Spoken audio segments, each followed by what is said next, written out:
kalau ingin menjadi orang yang takwa kepada Allah, maka mestinya Al-Quran dijadikan pedoman hidupnya.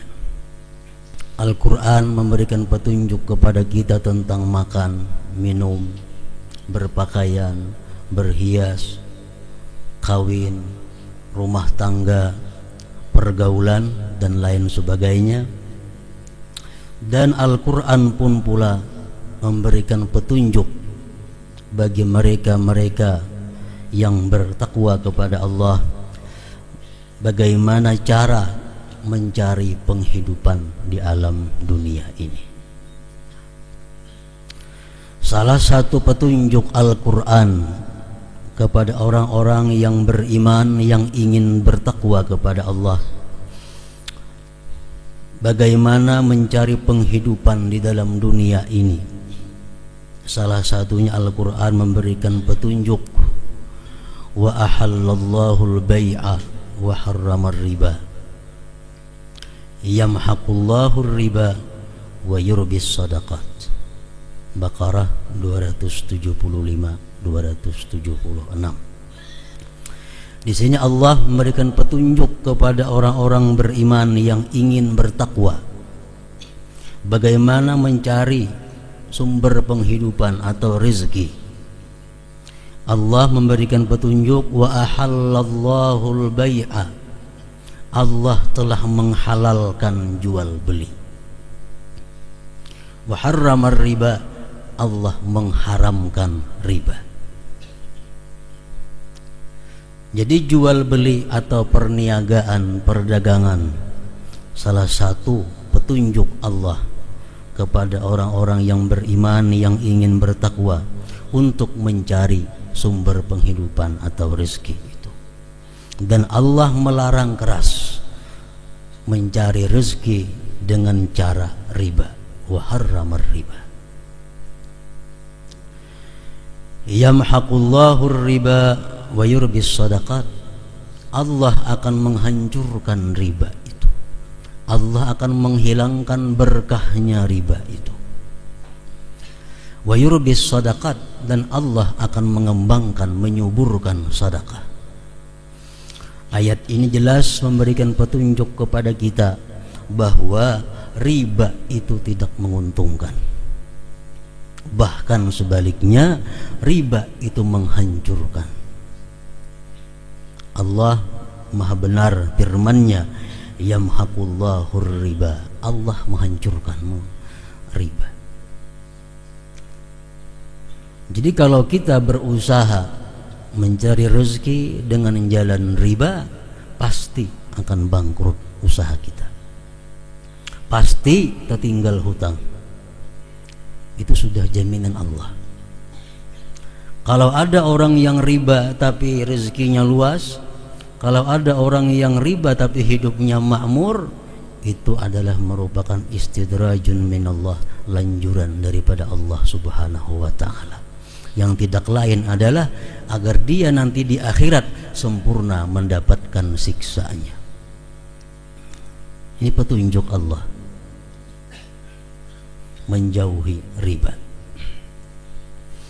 Ada berapa macam jenis riba? Oleh para ulama fikih disebutkan ada 4 macam jenis riba itu. Pertama disebut ribal fadli. Ribal fadli ini adalah bi ayyazida ahadul ibadain, dengan bahwa lebih salah satu dua gantinya. Ini khusus tentang barang atau benda-benda ribawi. Ini ada istilah benda-benda ribawi, benda-benda yang mengandung riba, seperti makanan, buah-buahan, emas dan perak, termasuk air. Itu barang benda yang mengandung ribawi. Artinya kalau kita bermuamalah, berjual beli barang-barang tersebut, sangat berhati-hati karena itu ada mengandung ribanya. Nah, pertama ribal fadli ini salah satu di antara dua itu berlebih-lebihan. Umpamanya kita berhuruf baras tengah 2 balik ir dengan 1 balik unus. Nah ini riba.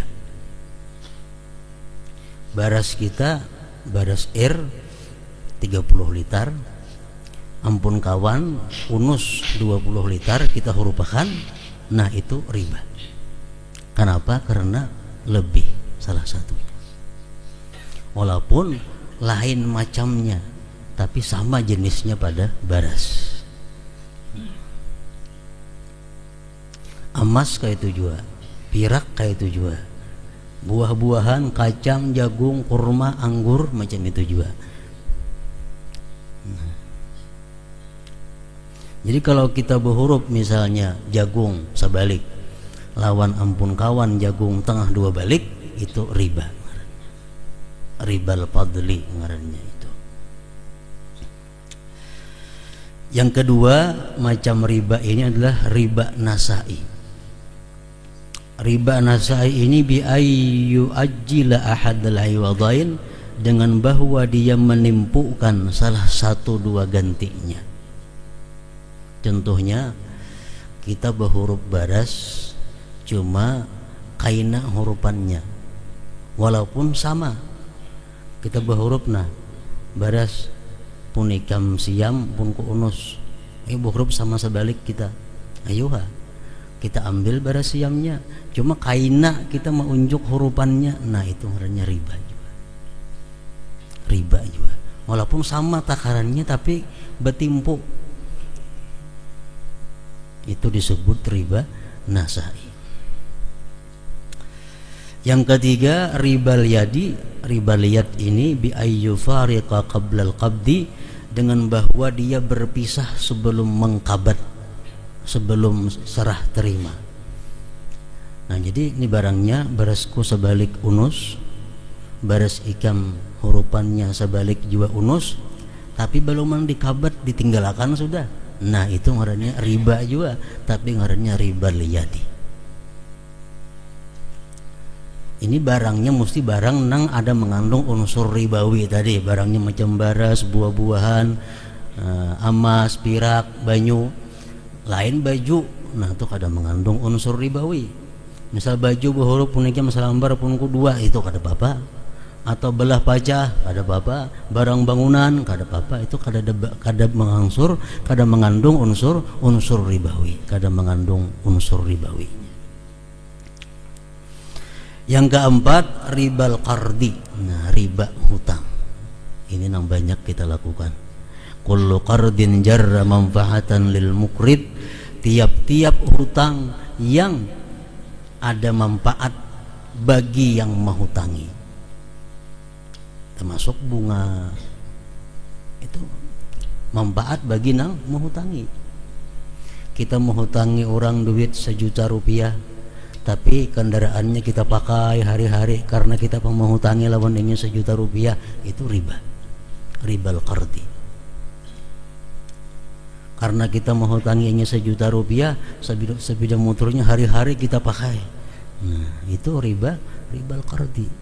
Kita mengambil manfaat karena kita menghutangi lawan orang tersebut, itu ribal qardi. Nah praktik-praktik riba seperti ini Allah menyatakan yamhaqullahu riba, Allah menghancurkan riba itu. Kada ada harapan beruntung berusaha, kada ada harapan meningkat usaha. Bila kita melakukan riba tapi nyatanya usahaku meningkat, itu lanjuran dari Allah. Supaya apa? Supaya di akhirat kaina sempurna siksa didapatnya, makin berat lagi. Nah jadi wa ahallallahu al-bai'a wa harramar riba, Allah menghalalkan jual beli dan mengharamkan riba. Kemudian perdagangan atau jual beli, Islam atau Al-Quran memberikan petunjuk kepada kita macam apa jual beli itu yang benar, macam apa jual beli itu yang diridai Allah, macam apa jual beli itu yang membawa kita masuk ke dalam surga. Al-Quran memberikan petunjuk, rijalul la tulhihim tijaratu wala bay'un an zikrillah wa iqamis salah wa ita'iz zakah ila akhir. orang-orang yang tidak dilalaikan oleh perdagangannya daripada mengingat Allah. Orang-orang yang tidak dilalaikan oleh usahanya daripada undang-undang peraturan Allah. Orang-orang yang berusaha namun tidak terlewatkan sembahyang, zakat, dan seterusnya.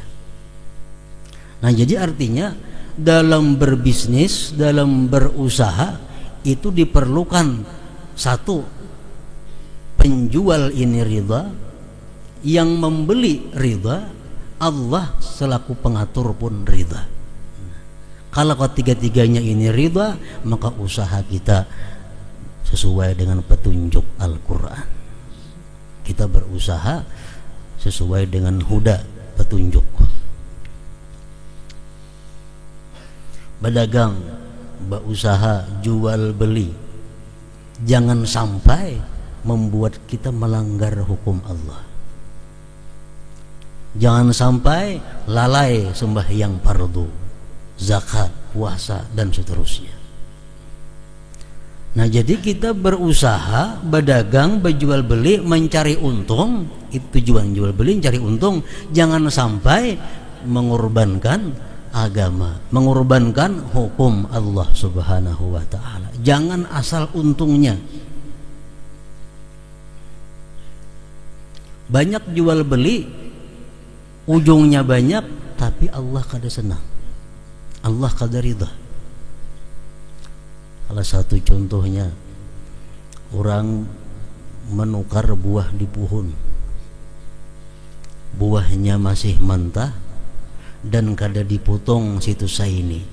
Itu praktik jual beli yang tidak sesuai petunjuk Al-Quran, tidak diridai Allah. Misal buah rambutan masih lagi hijau di pohon, datang orang berapa sepohonan untuk nukarinya, nah biar tuang pohon sekian ratus ribu, jual tukar. Itu boleh asalkan situ saya ini diputik,